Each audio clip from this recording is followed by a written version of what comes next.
But the problem in cattle is that we just can't flip a switch and the herd is back to where it was before. So it takes time.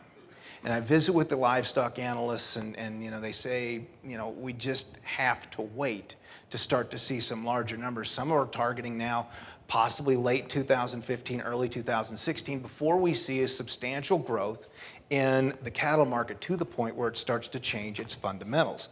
So that having been said, we've got cattle screaming to new highs. There's a number of analysts, myself included, who have looked at these charts and said, at some point they've got to top out. They don't necessarily, they will top out, let me put it that way. They just haven't done it yet.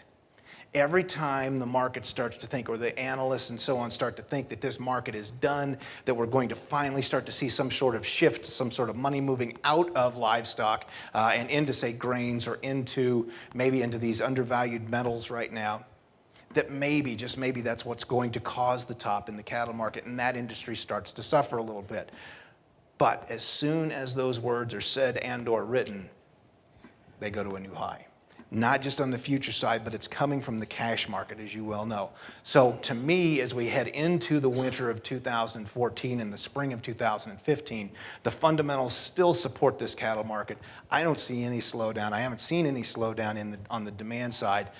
As long as the cash market is the driver, and as long as it has control and investment traders are just playing along and riding along with it, I think this market's got a good chance.